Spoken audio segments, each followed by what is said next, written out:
पूछना चाह रहा था, मैं यहाँ अनंत में आता हूँ तो जो फीलिंग मुझे यहाँ होती है, अनंत मेरी लाइफ में हमेशा, तो जब चाहूँगा नहीं आ पाऊँगा, मुझे जाना पड़ता है। तो जो मैं इसे ध्यान कहूँ, फीलिंग कहूँ, अभी मैं बैठा था तो एक विचार मुझे दिखाई दे रहा था कि क्या यहाँ की फीलिंग मैं अपने कहीं भी बैठ सकता हूँ, जहाँ भी जाऊँ, क्योंकि ना तो मुझे घर मुहैया है, हमेशा कंटिन्यूटी में यहाँ मुहैया हो पाता हूँ, तो कहीं भी जाता हूँ तो क्या मैं ऐसी फीलिंग एक्सेप्ट कर सकता हूँ, कहीं बैठ सकता हूँ कहीं?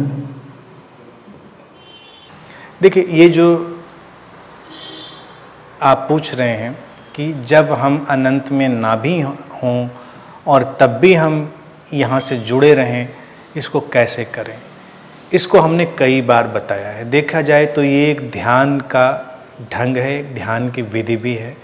हम जुड़ते कैसे हैं कहीं से, इस चीज़ को अगर हम इस विज्ञान को समझेंगे तो चीज़ें आसान हो जाएंगी। हमारा जो जुड़ाव होता है वो हमारी स्मृति से होता है, यानी कि हम फिजिकल स्पेस में नहीं रहते हैं, हम मेंटल स्पेस में ज़्यादा रहते हैं।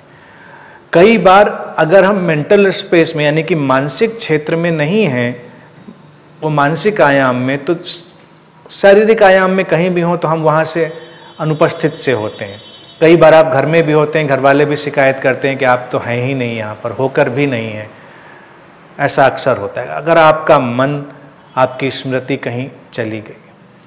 तो मैंने हमेशा इसको कहा है, ध्यान प्रयोग की तरह से भी कई बार बताया है कि जीवन में जो भी खूबसूरत है, जिसने हमको ऊंचाई दी है, हमारे अंदर कोई खिलावट पैदा करी है, हमें कोई ठहराव दिया है, हमारे जीवन में कोई समाधान दिया है, वो कोई भी क्षण हो सकते हैं, कोई भी जगह हो सकती हैं, कोई भी लोग हो सकते हैं, कोई भी विचार हो सकते हैं, कोई भी घटनाएं हो सकती हैं। उनके स्मरण में फिर से चले जाना, उनको याद कर लेना, हमको उनसे फिर से जोड़ देता है। तो अनंत से जुड़ना है तो बस आंख बंद करके कहीं भी दुनिया में बैठिए, चलिए, मोमेंट में रहिए, बस एक बार अपनी सांसों में इसको उतरने दीजिए, अपनी स्मृति में, और आप देखेंगे कि कुछ जुड़ रहा है। क्योंकि हम लोग टाइम और स्पेस के बियॉन्ड फंक्शन करते हैं, हर व्यक्ति करता है। ऐसी ऊर्जा है हर व्यक्ति के पास जो उसको जोड़ती है, समय और स्थान से परे जोड़ती है। इतिहास इस उदाहरणों से भरा पड़ा है कि जो लोग इस संसार में नहीं भी थे शारीरिक रूप से, लोग गहरे प्रेम और गहरे स्मरण से उनसे भी जुड़ गए। भक्ति मार्ग इनसे भरा पड़ा है। तो आप स्मरण में जाइए, ध्यान के स्मरण में जाइए, यहाँ की जो आबो हवा है, यहाँ की जो ऊर्जा का स्वाद है, उसको एक बार स्मरण में लाइए। आप उससे जुड़ेंगे, आपका अंतर्मन उससे रिस्पॉन्स करेगा, प्रतिक्रिया होगी। ये ठीक वैसे ही होता है जैसे आप किसी अच्छे भोजन को जो आपको पसंद रहा हो उसको बस ठीक से तन्मयता से याद करने की कोशिश करें, आपके मुंह में पानी आने लगता है, यानी कि आपका शरीर रिस्पॉन्स करने लगता है। इसी तरह से जो ऊर्जा का स्वाद है, जो बदलाव का स्वाद है, वो भी एग्जिस्ट करता है। इसी को उपनिषदों ने ब्रह्म रस कहा है, रसो वैश्यः, यानी कि वो रस रूप है, वो रस के रूप में ही विद्यमान है। तो वो भी एक रस है जिसको आप अनुभव कर रहे हैं, वो ट्रांसफॉर्मेशन का रूपांतरण कर रस है। बस उसको स्मरण करिए।